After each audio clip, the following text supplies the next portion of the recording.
I've heard you, ladies and gentlemen. I know with these buy low videos, you want some players that are valued in the same range. So we launched community rankings over there on flockfantasy.com. I'm going to go through my buy low candidates, and I'm going to show right next to who they're valued in with these community rankings and some ideas for your trades. Starting off with our first guy, full transparency. I am very biased here, ladies and gentlemen.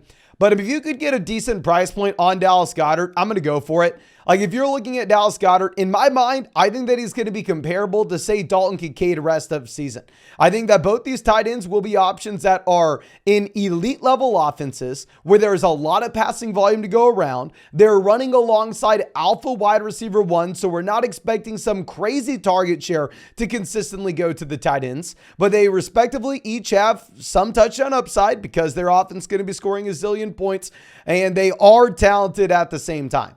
Now, the difference is, if you go over there to flockfantasy.com and look at where you have Dalton Kincaid in our community rankings rest of season, you're going to see that Kincaid's up there about 20, 30 slots higher than Dallas Goedert, where Dallas Goedert's down at 75. That is only directly ahead of Chris Godwin, Josh Downs, Deontay Johnson, George Pickens, James Conner, Gus Edwards, Kyler Murray. So it's just giving you an idea that you can go out there and you could reasonably sell a low-end wide receiver 2, high-end wide receiver 3 to pivot over to Dallas Goedert if you need to. And the format that I'm going to be looking to do this in will be a league where you start 2 wide receivers and 1 flex, because in that kind of league, that wide receiver depth, someone like Josh Downs, who I've drafted a lot of this year as well, ultimately isn't really going to make too much of a difference for you, right? So if we could pivot over to that tight end that we could be comfortable with from week to week perspective, I think that would make a lot of sense. And just in case you don't know how these community rankings are derived,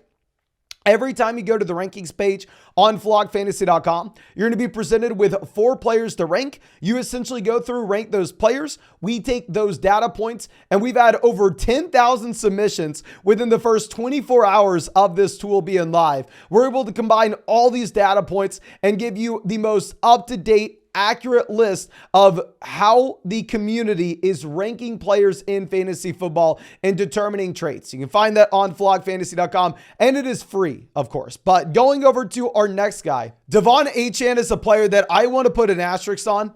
I do not want you to go out there and just immediately trade for him. It really is going to come down to the specific price point that you're going to look at. Right now, he is 44 in these community rankings. And Devon Achane currently, from a points per game perspective, is the RB1 overall in fantasy. Okay, now this is why I have to bring him up, because we've had a million people asking us about him as of late. And I want to get realistic with what the expectations may be for Achane going forward. This is a running back that was the running back 1 in Miami, not based off of him going out there and getting some very consistent work that you're going to be able to expect going forward each and every week, with him getting, say, 15 carries and 5 receptions out of the backfield, or 14 carries, 6 receptions, or call it even 13 carries per game and him giving you 4 receptions per. No. Devon Achane was going out there, and Devon Achane was dominating with efficiency over volume. You had Devon Achane with 38 total carries this season and 460 rushing yards. 38 carries and 7 total touchdowns.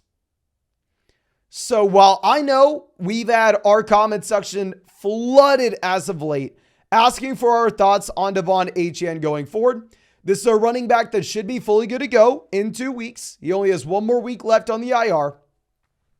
And how I plan on ranking Devon Achane coming back in is I'm not ranking him as a high-end RB1. I'm not ranking him as a mid RB1. I'm probably not even ranking him as a low-end RB1. I think Devon Achane will see the efficiency dramatically come down. Hopefully the volume does come up a bit. And I think more so the expectations for Devon Achane rest of season should be a high-end RB2. I don't want to go any lower than that. We'll say a high-end RB2. And currently, if you look at these community rankings on flockfantasy.com, that's about where he's being priced. He's right alongside guys like Garrett Wilson, Devonta Smith, T. Higgins, Joe Mixon, Isaiah Pacheco, and Dalton Kincaid. Now, a few of these other running backs will be players that we are looking at a little later on.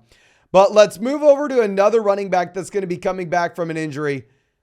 I don't know if we want to talk about Montgomery here. He may be a sell high candidate. It's going to depend on the price point that you have. I just kind of have to feel like we need to talk about these players with what happened with Jahmyr Gibbs and with how many questions we've been getting around Devon Achane. But David Montgomery right now is 30th in these community rankings. He is ahead of Kenneth Walker, a running back that I do think you should buy low on that we'll talk about in 1 second. He is directly behind Saquon Barkley and DeAndre Swift. And what I have been saying all season now is I've been saying that Jahmyr Gibbs is a buy in a full PPR format. Jahmyr Gibbs is a hold in a half PPR league, and Jahmyr Gibbs is a sell in a non-PPR format. And then on the other end of the spectrum, I've been saying the exact opposite with David Montgomery. I've been saying that David Montgomery is a buy in a non-PPR league. He is a hold in a half PPR format, and he is a sell in a full PPR league. Because with David Montgomery, this is an RB that has 10 total targets this season. Jahmyr Gibbs is good at a lot of things, but what he is great at is Jahmyr Gibbs is a great receiving back here.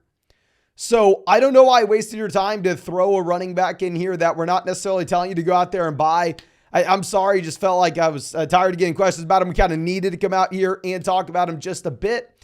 With Montgomery, I guess maybe at this price point, we can say buy if you're in a situation where you're in that non-PPR format where you are really excited about him. Now, in the same snapshot, you're going to see Chris Olave at 32. I think that this is an appropriate ranking for Chris Olave. And to be honest with you, if you had to pay this kind of price point, I probably wouldn't be going out of our way and purchasing Chris Olave. But I mean, these community rankings are primarily driven from the people that are actually active on YouTube. You know, we have a ton of experts over there all across YouTube on fantasyfootball.com. So, I mean, a lot of people that are out there providing these community rankings are on top of things. It's not necessarily the super casual audience where your buddy doesn't really pay attention. And if your buddy doesn't really pay attention, then maybe he has Chris Olave a lot lower than this. But just in my mind, Chris Olave fits the same exact mold of what we were looking at with some of our key buy low candidates just a few weeks back. Guys like Devonta Smith, guys like CeeDee Lamb, guys like Jalen Waddle, where we are looking at these wide receivers and we are saying, okay, they are young, proven talents. And that is a big thing, right? Because there's a big difference between somebody coming out thinking that Jameson Williams is going to be a good talent when he's never proven anything in the entire world. So we're not going to tell you to go and buy low on Jameson Williams, of course, versus us actually seeing the young, proven talents at a discount. These guys not necessarily performing up to what we are expecting, especially if they are getting the volume at the same time. Whereas if you go over and look at Chris Olave, that's exactly what you have, ladies and gentlemen. Chris Olave has 77 targets this season. And this is including the game against the Bucs, where he clearly wasn't healthy. This is including the game against the Pats, where he clearly wasn't healthy. In those 2 games, he had 6 and 5 targets. But we're going to include those, okay? Well, we're going to go worst case scenario here for Olave. The only wide receivers that have more targets so far than Chris Olave this season have been Stephon Diggs, Puka, Tyreek, Chase, A.J. Brown, Amon-Ra St. Brown, Michael Pittman, and Devontae Adams. I think if I were to project out Olave rest of season, I still have him as a low-end wide receiver 1, which I know people are going to roll their eyes at. High-end wide receiver 2.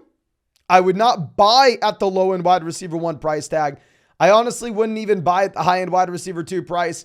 But if instead you could be pivoting off of someone that's down there close to like 50-ish in the community rankings and going out there and getting Olave, I think that makes a lot of sense. And now as we pivot over to the running back position, I do owe you an apology. Y'all know Monday, my favorite pick'em on Underdog was Jahmyr Gibbs to have fewer than 100.5 total yards. Underdog last week had Jahmyr Gibbs projected for the second highest yardage mark among all running backs, only behind Christian McCaffrey. I knew it was a great matchup. I thought it was a good spot, but I thought it was a crazy projection. I got that one wrong, but I am going to guarantee you this one. Derrick Henry to have more than half a rushing yard against the Pittsburgh Steelers on Thursday. Now, that is a special pick'em if you are new to Underdog Fantasy, but if you want to check out any of those pick'ems for Thursday, my other favorite would be Will Levis for more than 200 passing yards. You can find that link in the description in the comment section. Promo code FLOCK, you're going to get a 100% deposit match, plus our rest of season fantasy football rankings and tiers, and that Derrick Henry special pick'em, so make sure you take advantage. But now let's go over to a running back that I'm very confident in saying buying low on in these community rankings. Kenneth Walker has fallen down to 33 in the community rankings, only out of Jacobs, Waddle, TJ Hawkinson, Joe Burrow, and Jahmyr Gibbs. I think that this is a fundamental misunderstanding of what just happened this past week for Kenneth Walker, where I understand I've heard some people as well going through and telling us, oh, okay, maybe we need to be worried about the Zach Charbonnet usage. And Charbonnet did see more snaps than Kenneth Walker this week, which definitely is not something that you are excited to see. But Kenneth Walker, remember, we didn't even know if he was going to play or not. Kenneth Walker was clearly injured. This is going to be an injury that he continues to improve and get better from. It was on top of that, a tough matchup going up against the Cleveland Browns, where yeah, it sucks. He only gives you 8 carries, 466 rushing yards. But going forward, I think that we should assume that you continue to get the expanded role. But going forward, Kenneth Walker should be much better than what he just was, ladies and gentlemen.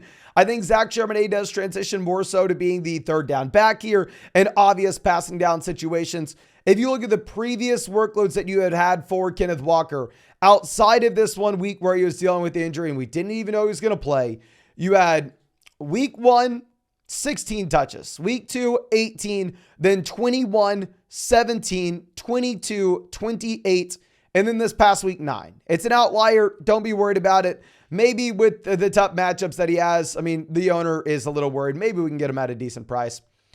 Now, going over to our next guy, Deebo Samuel has fallen down to 51 in the community rankings, directly out of Kyron Williams, Nico Collins, Javonte, Jordan Addison, Mike Evans. I'd be happy to sell any of these guys for Deebo Samuel. I mean, if you're looking at what you've had from Deebo Samuel so far this season, I mean, not much, right? He hasn't been great. The last time we saw him, he got you a total of 0 receptions. The week before, he got you 3. The week before that, he got you 0. So yes, Deebo Samuel's been dealing with these nagging injuries. I mean, the shoulder injury was pretty serious. But as we project this going forward, this is pretty much the perfect time for the 49ers to be getting their bye week, where now Deebo Samuel can get fully healthy. Hopefully we have Deebo Samuel coming out of the bye. This is a team now that has lost 2 games without Deebo Samuel, and they're most likely going to have to go out there and they're going to have to get him implemented, and they're going to have to get him back after the bye. I think that Deebo clearly was a larger part of this offense than people were initially giving him credit for, at least at the beginning of the season. And honestly, I think this should be up there considered as that mid wide receiver 2 when he is back from his bye. Now, I want to talk about 2 teammates. So obviously, everybody understands that Joe Burrow is fully healthy. Look at what the Bengals just did to the 49ers. Look at how good Joe Burrow was in that game from start to finish. And I think most people realize, okay, yeah, Burrow's healthy. People saw the production that he had from Jamar Chase. It's too late to buy Burrow. It's too late to buy Chase. But we will put T. Higgins on this buy low video for the maybe 4th week in a row at this point, ladies and gentlemen. It was very frustrating that, yes, T. Higgins was a wide receiver that we were hoping was going to be fully healthy last week. Sadly, that was not the case. Sadly, T. Higgins instead went out there and only played a limited number of snaps. However, T. Higgins will continue to improve his health. T. Higgins was productive with that limited route tree last week regardless. And going back to what we were talking about previously as well, this is an elite offense now that Burrow's good to go. And because this is that elite offense, going over and looking at Joe Mixon, Joe Mixon's a bell cow running back in one of the best offenses in the NFL. You go through, he is giving you the floor from a week-to-week perspective with his receiving. 3 receptions, 4 reception, 1, 1, 4, 3, 3. You have the reception floor as a pass catcher. And then with his carries, double-digit carries every single week. 13, 13, 19, 14, 25, 12, 16. Now, the issue that you've had with Joe Mixon is he's been inefficient. You're looking at Mixon with a whopping 4.0 yards per carry. And at the same time, the touchdown rate is at the very bottom of the NFL. I mean, the man so far this season has had about 140 touches, or I'm sorry, 133 touches. I apologize. But with those 133 touches, you have seen 2 total touchdowns. This should be something that's going to change now that you have Joe Burrow at 100% health. Now that we can hope that this is a top 3 offense in the NFL, maybe top 3 to 5. Maybe top 3 is a little bit aggressive, but nonetheless, I think you'd be excited about both these secondary options in Cincinnati. But I think that's all I have for y'all. I know that maybe I was a little bit annoying, including some players that weren't maybe clear buy low candidates. I want to reiterate, going back and looking at Devon Achane, not a clear buy low candidate. Dave Montgomery, not a clear buy low candidate. We're just getting a lot of questions, and I want to clarify there are certain spots where you can go through and buy those players in, but it is going to come down to that price that we were looking at previously. But again, thank you so much. If you have not done so already, hit that like button, subscribe. And if you want to check out any of those community rankings, they're live on flockfantasy.com. Just go to the rankings page. You can see them there for free. And of course, if you wanted to check out any of those pick'ems over on Underdog Fantasy, you can find that link in the description in the comment section. Promo code FLOCK, get a 100% deposit match, plus our rest of season fantasy football rankings and tiers, and that Derrick Henry special, more than less than half a total yard for Thursday night. So make sure you take advantage. But I think that's all I have for you. Again, thank you so much, ladies and gentlemen. I really do appreciate you, and really hope I get to see you on the live stream later tonight.